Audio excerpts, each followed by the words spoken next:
Géopolitique, Marie-France Chatin. Bonjour à tous. Géopolitique reçoit aujourd'hui deux spécialistes dont les connaissances respectives en criminologie et géopolitique vont nous apporter un éclairage pour le moins différent sur les secousses que connaît notre monde et les crises en tout genre qui émergent ici et là sous l'accélération des effets de la mondialisation. On se réfère le plus souvent aux États, à ceux qui existent de manière institutionnelle. On prend appui sur les notions de territoire, d'identité, d'organisation pour trouver une explication aux événements, façon sans doute de se rassurer. Et puis il y a ce qui est derrière les puissances étatiques, ce qui est moins visible ou que nous ne voulons pas voir. Regard sur le monde d'aujourd'hui avec une clé de lecture inhabituelle, la criminologie. Que sait-on du poids de l'argent sale sur l'économie mondiale? Quels sont les vrais dangers de demain? Comment les empires criminels se constituent-ils, menaçant l'équilibre des États au risque de les faire reculer? Crise des subprimes aux États-Unis, faillite de la Grèce, de l'Espagne, de l'Italie, crise de l'euro, vent de scandale à la City à Londres, la survie de nos démocraties est-elle en jeu? Nos invités, Jean-François Guéraud, commissaire divisionnaire de la police nationale en poste au Conseil supérieur de la formation et de la recherche stratégique, spécialiste des phénomènes criminels, les co-auteurs avec François Tual, spécialiste de géopolitique, de géostratégie du crime aux éditions Odile Jacob. Bonjour à tous les deux. Bonjour.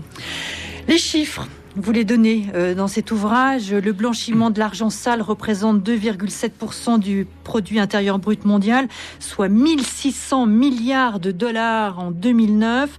Les profits du crime organisé transnational, environ 350 milliards de dollars par an. La corruption d'agents publics, fonctionnaires et politiciens représente une dépense annuelle de 1000 milliards de dollars par an.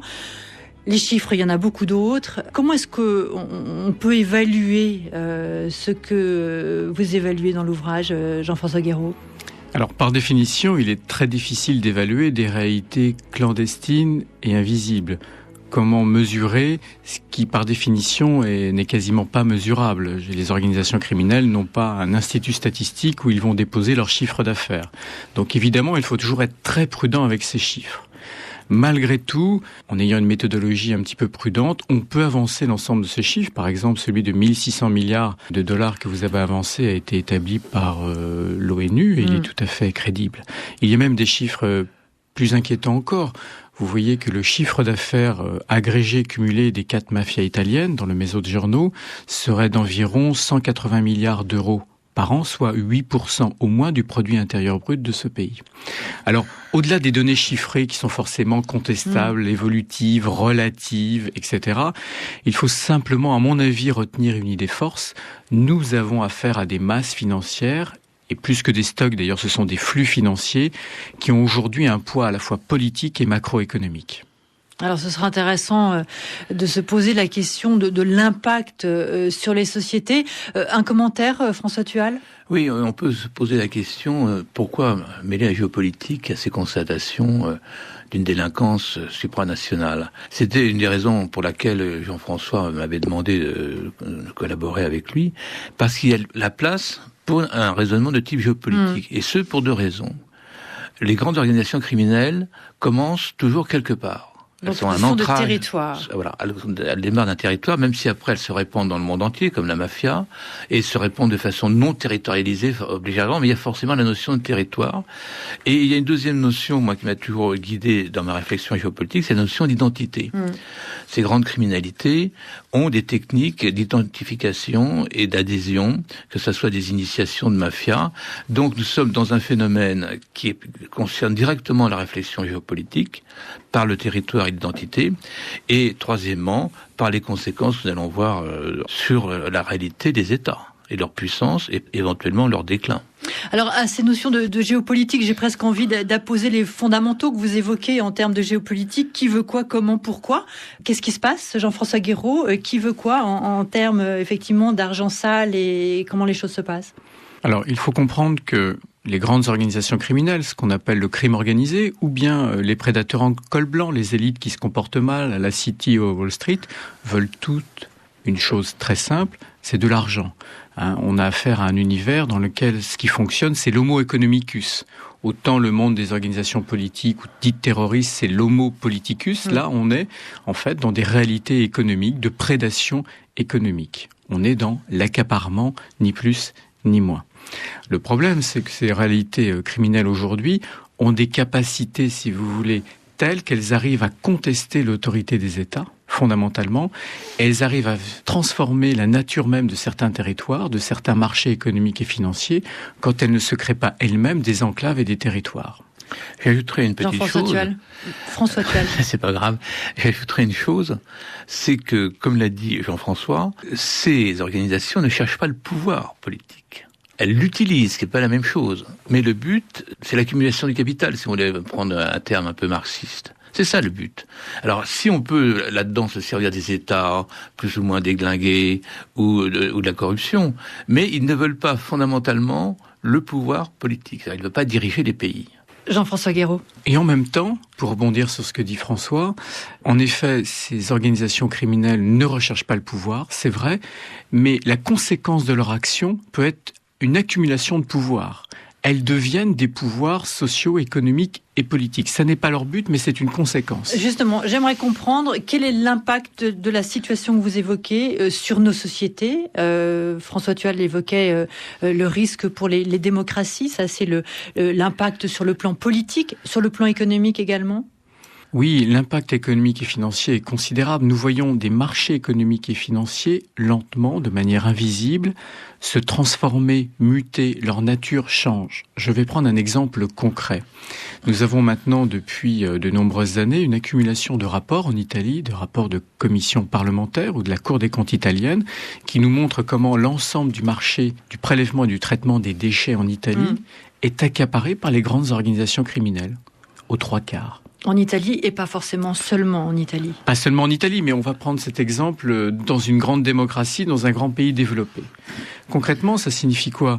Ça signifie que l'allocation des biens et des services ne se fait pas par le croisement de l'offre et de la demande, mais par d'autres considérations. Autant la main invisible n'existe pas, n'est pas démontrée en économie, c'est un fantasme quasi religieux, autant la main invisible du crime, elle existe bien. Concrètement, ça signifie quoi ? Ça signifie que toutes les entreprises en Italie qui sont détenues directement ou indirectement par l'une des 4 mafias et qui traitent des déchets ne traitent pas les déchets. Elles les reversent à ciel ouvert dans des décharges illégales, elles les déversent dans les rivières, etc. Et on voit donc en Campanie, donc autour de Naples, de Caserte, des populations qui, ensuite, des générations plus tard, ont des taux de cancer ou de leucémie 2, 3, 4, 5 fois plus élevés. C'est un dégât qui est réel, indirect, invisible, mais on voit comment il y a un impact sur la santé publique, sans compter le fait qu'il y a des désordres à l'ordre public, puisque les poubelles ne sont pas prélevées, relevées, que les paysages sont massacrés, etc. Sans stigmatiser l'Italie, qu'est-ce que l'on peut dire pour élargir ? Est-ce qu'il y a des continents plus affectés que d'autres, Jean-François Guéraud ? La criminalisation de la planète est un phénomène global et mondialisé, c'est-à-dire que à peu près tous les pays et tous les continents sont affectés de manière différente, selon des rythmes et des modalités différentes, en fonction du contexte historique, culturel, sociopolitique. Le développement des formes de criminalité en Italie n'est pas le même qu'en Russie, ou au Mexique, ou aux Philippines, etc. Il faut être subtil, il y a des catégories, il y a des typologies. Évidemment, à chaque fois, il n'y a que des situations individuelles, sui generis. Mais le mouvement global est là, dans ce monde post-guerre froide, parce que le contexte général lié entre autres à la globalisation, a fait qu'aujourd'hui, les organisations criminelles et l'ensemble des phénomènes criminels subissent ou connaissent un effet de souffle, un effet d'aubaine historique absolument inédit que nous ne savons pas bien analyser. Pour être plus précis, vous parliez de la guerre froide. Quel est l'impact finalement de l'effondrement de l'Empire soviétique en 1990 ? Quels ont été, pour mieux comprendre, les mécanismes qui ont permis à ce système invisible, en quelque sorte, de se développer, François Thual ? Alors, l'essor mondialisé dont parle Jean-François ne date pas de la fin du système soviétique. D'abord, il faut savoir que dans la Russie soviétique, il y avait des bandes organisées tout à fait redoutables. Ce qui s'est passé, c'est que la mondialisation, qui est un phénomène, disons, d'intensification de la rapidité des communications, c'est ça la mondialisation en fait, c'est pas seulement le décloisonnement politique, eh bien fait qu'aujourd'hui, pour les grandes maisons comme la mafia ou autres, le terrain d'action, c'est la planète. Alors il est certain que d'avoir une coïncidence de la suppression du système soviétique et de l'essor de la mondialisation, à mes yeux, dû à l'essor des technologies de communication, et eux, ils se sont engouffrés là-dedans. Mais concernant l'ex-espace communiste, il ne faut pas se faire d'illusions. Il y avait une criminalité très organisée, déjà sous Staline. Alors, à ce phénomène de mondialisation s'est ajouté un autre phénomène, celui de la balkanisation du monde, c'est-à-dire le développement des États. On parle plus d'empire, on parle d'État-nation. Un commentaire, François Thual, sur cet impact. C'est un sujet qui me passionne, comme vous le savez, et je crois que les grands empires, c'est comme les grands hôtels de la Côte d'Azur, ils ont été vendus en studio. Bon, c'est-à-dire qu'ils ont été désossés en État-nation, sur la base en général d'identité qui avait été plus ou moins persécutée. Regardez l'exemple de la Yougoslavie, un pays qui faisait la moitié de la France, il a explosé en 8 États. Ces États n'existent pas dans le sens que nous donnons nous à l'État français ou à l'État anglais mais ils sont des fictions d'États qui viennent nourrir la criminalité, qui l'abondent. Et donc, la parcellisation de la planète, je vais donner un exemple, quand j'avais fait ce petit travail il y a 7-8 ans, depuis, il y a 5 États nouveaux qui sont créés. Quand je dis État, c'est État à l'ONU. Le Timor, le Monténégro, le Kosovo, il doit y en avoir 1 ou 2 autres, Et si on regarde de près les choses, d'un point de vue géopolitique, il y a beaucoup d'États qui peuvent se créer. L'exemple récent de ce qui se passe au Mali. Et donc, vous avez des continents qui peuvent se fragmenter, et n'ayons aucune illusion, notre vieille Europe peut aussi se fragmenter.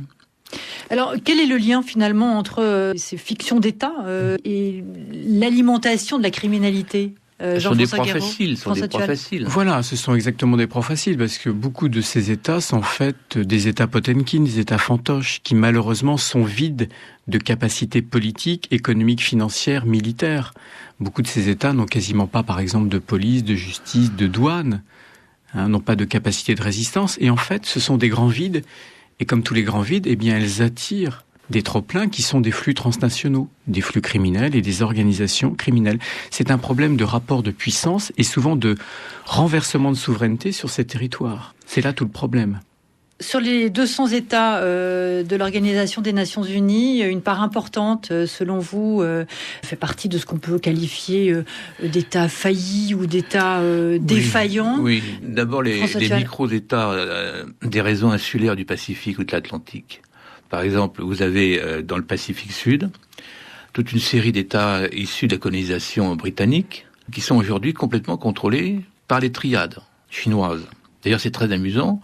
Il y a une rivalité politique entre Pékin et Taipei, mais aussi une rivalité économique entre, disons, les gangsters qui viennent de Chine populaire et ceux qui viennent de Taïwan. Dans le monde insulaire caribéen, vous avez le même phénomène. Par exemple, prenez la partie hollandaise de Saint-Martin. C'est la mafia italienne qui règne. Donc, on voit bien que, pour répondre à votre question, la structure géographique facilite aussi. Ces petits États insulaires, qui ont un drapeau et un représentant à l'ONU et une vague soupante comme ambassade dans les grandes capitales, c'est pain béni. En plus, ces gens-là, disons, n'ont pas beaucoup de tradition démocratique ou de classe politique. Et donc, les chefs mafieux font un peu ce qu'ils veulent. L'urbanisation du monde est aussi un facteur aggravant cette situation, Jean-François Guiraud. Disons que la concentration humaine est un vrai sujet, alors là qui dépasse la criminologie, qui intéresse la psychologie sociale ou l'éthologie, mais sur la capacité que l'on a à faire régner en effet l'ordre public dans des grandes concentrations humaines. Depuis que l'homme s'urbanise, on sait qu'en réalité il disparaît du contrôle social naturel, de l'œil du voisin. Norbert Elias explique très bien ça dans La civilisation des mœurs. Et donc, le fait de disparaître du contrôle social naturel, celui qui était né de la famille, du village, du clan, pour devenir un anonyme dans une grande ville, soulève de vraies questions en termes ensuite d'élitement des comportements sociaux. Et j'ajouterais autre chose, c'est que la pression, l'explosion démographique génère une misère que personne ne peut gérer. Et donc, là aussi, fournit un terreau extraordinaire à la criminalité. Je prends un exemple. Au moment où Nasser a pris le pouvoir au Caire, 22 millions d'habitants en Égypte, aujourd'hui 81 millions. Donc comment voulez-vous assurer un niveau de vie? Et donc si vous n'assurez pas un niveau de vie minimum, eh bien, il n'y a qu'une solution, c'est de la déviance. On a parlé de la mondialisation, on a parlé de la fin de la guerre froide. Un élément plus proche de nous dans le temps a joué un rôle que vous soulignez dans l'ouvrage, c'est le 11 septembre 2001, donc les attaques des tours jumelles à New York et tout ce qui s'en est suivi en termes de lutte contre le terrorisme, qui a été un vrai boulevard, en quelque sorte, pour ce qu'on évoque depuis le début de cette émission, la criminalité en tout genre. Jean-François Guéraud. La lutte antiterroriste dans le monde occidental, mais c'est vrai aussi sur le reste de la planète, a créé un effet de diversion. C'est-à-dire que les États se sont crus obligés de concentrer l'essentiel de leurs moyens de prévention et de répression, police, justice, etc., vers la répression de ces crimes. Ce qui en soi est tout à fait légitime, mais il faut considérer que, si tant est qu'on sache d'ailleurs ce qu'est le terrorisme et un crime terroriste, ça renvoie à un problème de qualification autre. Mais enfin, si tant est qu'on sache ce qu'est exactement le terrorisme, il faut bien reconnaître que c'est une menace criminelle réelle, mais d'une létalité très inférieure à la létalité des phénomènes criminels classiques. L'année dernière, aux États-Unis, aucun Américain, à ma connaissance, n'a été tué par un attentat d'Al-Qaïda. En revanche, 6000 Américains sont morts assassinés par balle, dont 80% à cause de street gangs, de gangs de rue. Donc, tout le problème des crimes terroristes, c'est qu'ils ont une hypervisibilité. Ils sont très adaptés à la société du spectacle et à la médiasphère. On fait des images, on fait des émissions, c'est passionnel, c'est consensuel, puisque les luttes antiterroristes resserrent les liens sociaux. Là où le crime organisé sont des phénomènes très complexes, très subtils, invisibles, sur lesquels il est difficile de mettre des mots et des images, d'une létalité très grande, mais souvent invisible. Vous prenez la contrefaçon de médicaments. Nous sommes quasiment incapables aujourd'hui d'en évaluer la létalité réelle. Tout simplement parce que nos capacités de détection, nos capacités épidémiologiques, donc purement médicales et sanitaires, de savoir si une personne est morte à cause de médicaments contrefaits ou non, eh bien cette capacité est très difficile à mettre en œuvre. Mais on pense que, par exemple, en Afrique noire, tous les ans, plusieurs centaines de milliers de personnes meurent à cause de médicaments contrefaits. Et ces médicaments contrefaits ne tombent pas du ciel.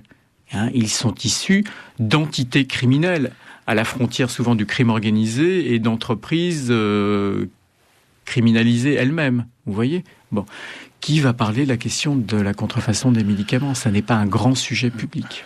François Thual.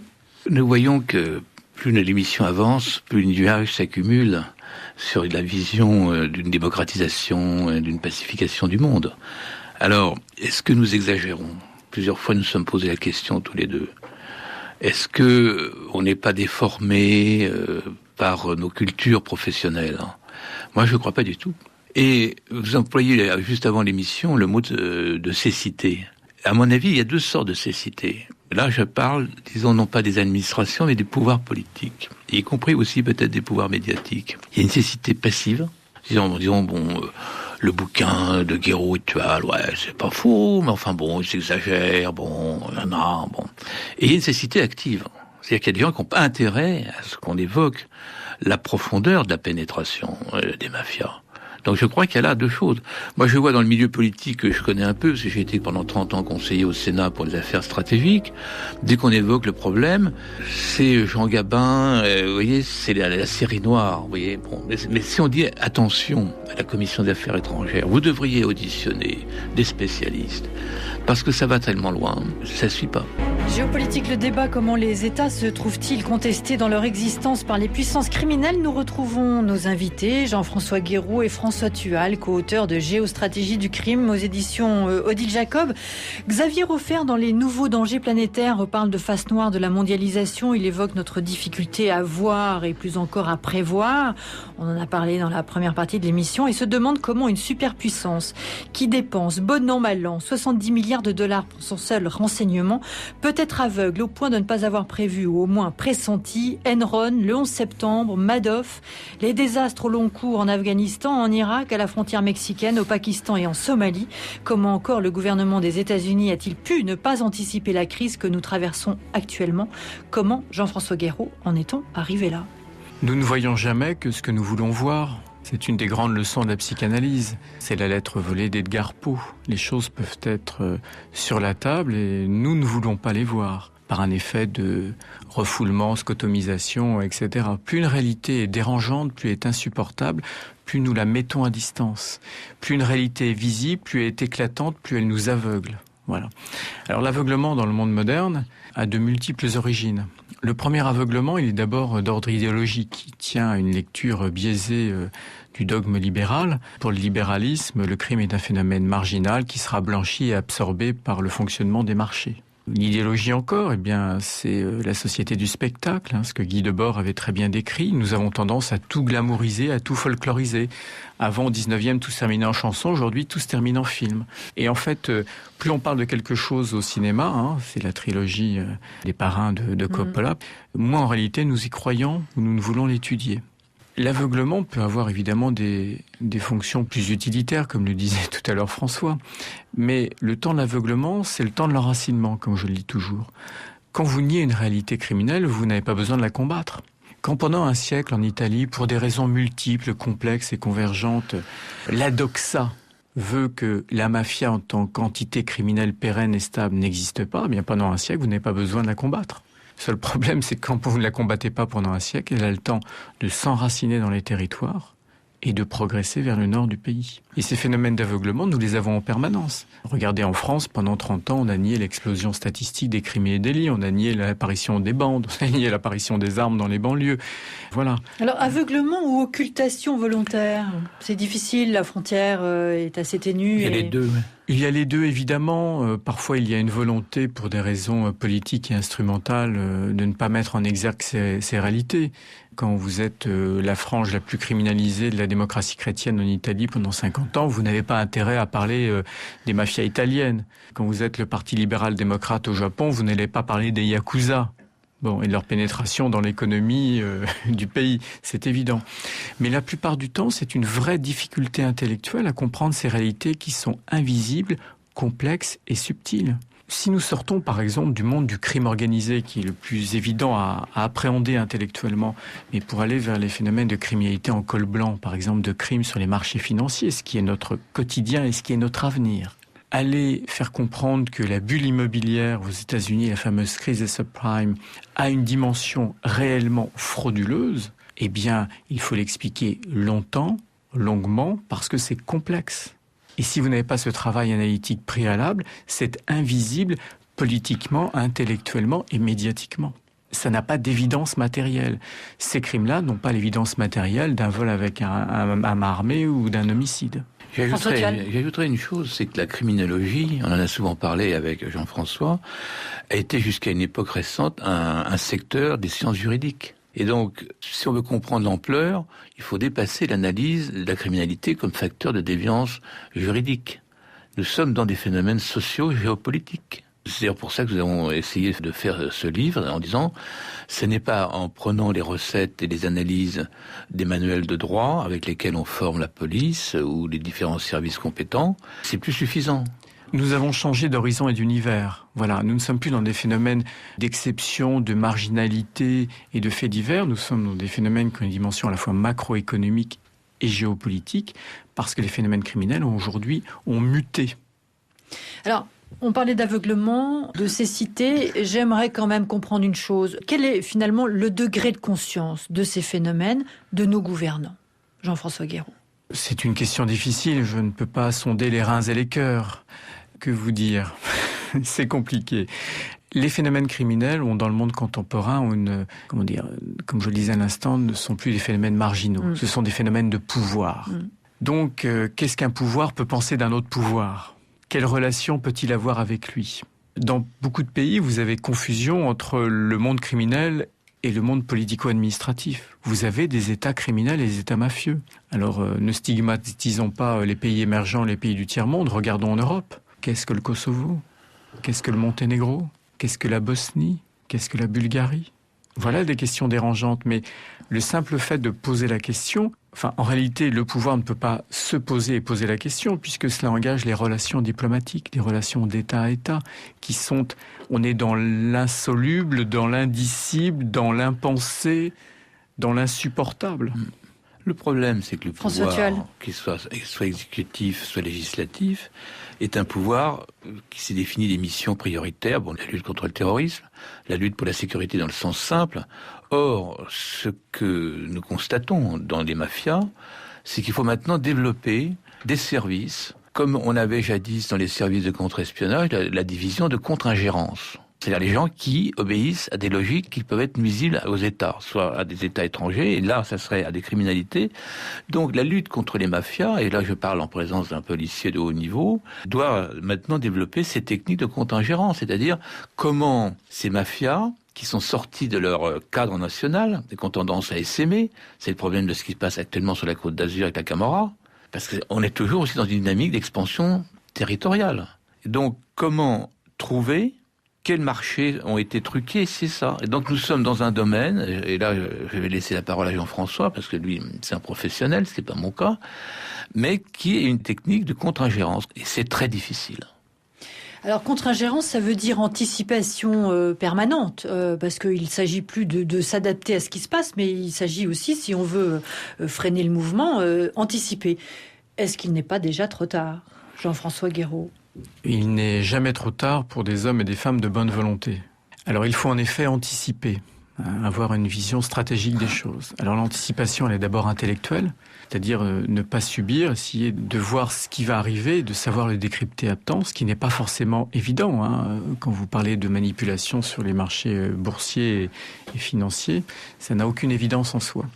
Et puis ensuite, c'est une anticipation d'ordre opérationnel. Il faut sortir des logiques purement réactive, de police classique, ou d'action post-mortem en quelque sorte, pour développer les techniques du renseignement. Alors François est très marqué par la guerre froide, donc il parle de contre-ingérence. Je parlerai de renseignement. C'est évidemment la même chose. L'intérêt du renseignement, c'est que ça permet d'anticiper, de voir tôt, de voir en amont, et surtout, on oublie toujours, de voir profondément, de ne pas rester en surface des choses. Et l'idée est de sortir des logiques purement réactives qui obligent à subir, pour essayer en effet d'anticiper. C'est compliqué, ça pose de multiples problèmes en termes de liberté publique, il faut en être conscient, mais il est évident que le renseignement qui a été en partie inventé pour la préservation de l'État, pour faire du contre-espionnage et du contre-terrorisme, doit aujourd'hui s'adapter à la vraie menace stratégique du monde post-guerre froide, qui est le développement de l'ensemble des phénomènes criminels. Et c'est une question infiniment plus complexe et peut-être infiniment plus invasive que l'ancienne menace politico-idéologique née du système soviétique. Alors menace sur les droits individuels et au-delà des moyens financiers énormes, peut-être Jean-François Guéraud, pour lutter contre ce phénomène ? Alors, la crise financière constitue actuellement un effet d'aubaine pour l'ensemble des phénomènes criminels. Et ce pour deux raisons. D'une part, parce que beaucoup d'entreprises exsangues ne pouvant plus se financer auprès des banques vont aller se financer naturellement auprès du crime organisé, qui est en permanence des liquidités. Le crime organisé, c'est un shadow banking qui ne dit pas son nom. Et puis surtout, l'ensemble des États aujourd'hui voient leur budget stagner ou régresser. Pour autant, est-ce que l'augmentation des budgets est forcément toujours la solution ? Je ne crois pas. Je crois que parfois, il s'agit d'abord de réorienter ces centres d'intérêt, de penser différemment, de voir ce qui existe, de ne pas choisir des ennemis de confort, faire ce que l'on a toujours fait. Nos aînés faisaient ceci, donc on va continuer à faire cela, non, mais accepter les transformations du monde et se réorienter. Donc un regard différent, François Thual. Oui, un regard différent, mais ça veut dire une pédagogie différente, ça veut dire former les élites de la police, des services, de la justice et des douanes à lutter. Et pas simplement leur dire, bon, il y a des gens pas bien qui essayent... ça implique une pédagogie très structurée, si vous voulez. Sinon, on a de bons policiers, de bons douaniers, mais déjà, ils sont pas nombreux. Et si on les forme pas à partir de maintenant dans cette étude opérationnelle, et pas simplement dans une réflexion sociologique, on n'y arrivera pas. J'aimerais revenir, Jean-François Guéraud, sur la crise financière actuelle, les faillites en Europe, la crise de l'euro. Quelle lecture faites-vous de ces crises avec la clé qui est la nôtre de lecture criminologique depuis le début de cette émission ? J'ai une conviction. Les grandes crises financières que nous connaissons depuis une trentaine d'années sont le fruit de la dérégulation. La dérégulation, c'est moins de contrôle, moins de surveillance sur les marchés financiers. La dérégulation est toujours criminogène, c'est-à-dire qu'elle constitue un boulevard d'opportunités criminelles et d'incitation inédite pour les élites sur ces marchés financiers et bancaires. Et la plupart des grandes crises financières des 30 dernières années, qui, je le répète, sont nées de politiques publiques, de desserrement des contraintes sur les marchés, ont une dimension criminelle. Ce fut le cas de l'effondrement du système financier japonais, ce qu'on a appelé la récession Yakuza. Et ça a été le cas de la crise des subprimes aux États-Unis. Donc finalement, c'est tout le système libéral qui est mis en question. Disons que c'est une vision peut-être dogmatique et fondamentalisme du marché qui est à remettre en question, en effet. François Thual. Oui, mais comme il n'y a pas d'autre système que le système libéral, qu'est-ce que vous voulez ? Il n'y a plus de système socialiste, et le système socialiste, loin d'avoir éradiqué les mafias, on connaissait, comme on disait tout à l'heure, de superbes, y compris en Chine d'ailleurs. Même le pouvoir communiste n'a jamais pu éliminer les triades.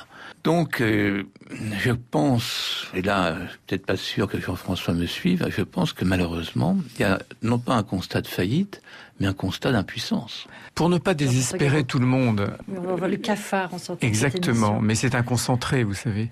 Souvenons-nous de ce qu'a été l'expérience du New Deal et de l'arrivée de Roosevelt en 1932. Roosevelt prend acte du fait qu'une grande partie de la crise de l'époque est née de désordre sur les marchés boursiers et financiers qui, à l'époque, n'étaient pas, non pas dérégulés, mais non régulés. C'était une économie qui n'avait pas vraiment de maîtres et de règles. Toute sa politique consiste en effet à re-réguler les marchés économiques financiers avec une vraie dimension de politique anticriminelle. Il crée par exemple l'autorité des marchés financiers, la SEC. Et ensuite, l'Amérique va vivre pendant plus de 30 ans dans un système assez contrôlé et sans véritable crise financière. Mais donc finalement, on n'apprend rien de rien, parce qu'on a vraiment le sentiment que les choses se répètent et qu'au gré des gouvernants, eh bien, voilà, on change d'orientation, on change de cap. Ça se répète en s'amplifiant. François Thual. Ça se répète en s'amplifiant, c'est le principe de l'accumulation du capital, mais au point de vue criminel. Nous sommes en permanence amnésiques. Nous n'apprenons jamais rien de fondamental. La crise des subprimes, qui quand même nous jette dans la plus grande crise financière depuis 1929, était tout simplement prévisible parce que les Américains, 15 ans plus tôt, avaient vu toute leur caisse d'épargne, les savings and loans, s'effondrer de manière criminelle. Et il y a des rapports quand même de la Cour des comptes des États-Unis sur le sujet. Mais voilà, nous vivons la société de l'information et de la communication, et ce qui la caractérise, ce n'est pas la transparence, mais c'est l'opacité, et c'est le fait que ce robinet en permanence ouvert fait que nous ne retenons jamais rien.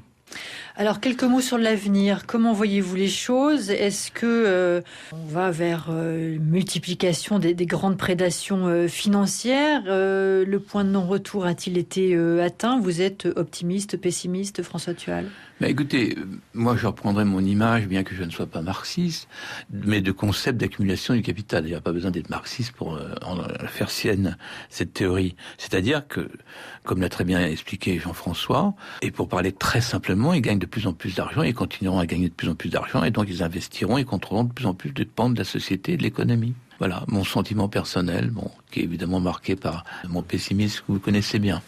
Jean-François Guéraud. Un des grands défis auxquels nous sommes confrontés aujourd'hui, c'est la connaissance et la compréhension des marchés financiers. Ça commence par ça. C'est une des vraies dimensions. Nous avons affaire à un nouveau territoire, pour reprendre un raisonnement géopolitique, qui est un territoire immatériel, en partie virtuel, transnational, fluide, fragmenté et opaque. C'est ça, cette réalité, qui dispose d'un certain nombre de centres à travers le monde, en particulier dans les paradis fiscaux et bancaires, dont les principaux sont la City, Wall Street, Hong Kong, etc. Donc il y a bien une territorialisation. Mais ces pouvoirs financiers se sont autonomisés par rapport aux États. Quand vous voyez le développement, d'une part, à l'intérieur de ce vaste territoire virtuel, d'un sous-territoire qui s'appelle les dark pools, c'est-à-dire les piscines sombres, donc des marchés de gré à gré. Ça signifie qu'aujourd'hui, vous avez l'essentiel des transactions financières internationales qui ne passent plus par des bourses, c'est-à-dire par des places plus ou moins contrôlées et régulées, mais de gré à gré entre des entreprises. Aucune autorité des marchés financiers nationale ne peut savoir ce qui s'y passe. On appelle ça l'anarchie.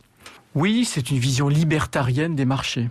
Quand vous voyez se développer, alors ce n'est plus un territoire, mais un outil comme le trading de haute fréquence, vous êtes quand même étonné. Vous pouvez, en moins d'une seconde, déplacer sur l'ensemble de la planète des centaines de milliers d'opérations, et personne ne s'en inquiète réellement.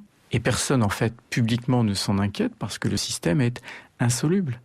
Il est insoluble parce qu'il y a une dimension, évidemment, juridique, On a le droit, on n'a pas le droit de le faire, mais il y a surtout une dimension technologique qui est par nature transnationale.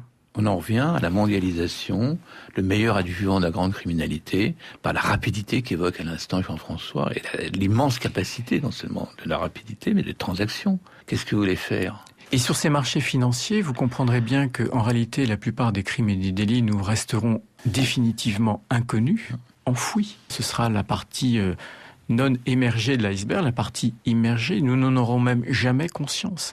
Mais ils provoqueront des transformations et des perturbations qui impacteront nos vies quotidiennes sans que nous en ayons conscience. Ça, c'est un défi tout à fait nouveau dans l'histoire humaine.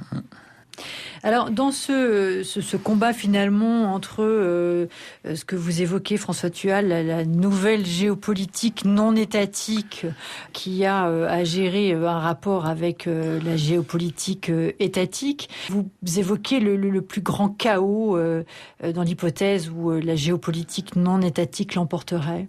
Votre remarque fait suite au propos de Jean-François, c'est-à-dire quand vous pouvez déplacer plusieurs centaines de milliards de dollars en une fraction de seconde, qu'est-ce que nous avons comme moyen ? On est quand même loin d'Hercule Poirot et de Maigret. Et même si nous avons des services de police très compétents, qui sont eux aussi équipés de technologies ultramodernes, mais on n'y arrivera pas.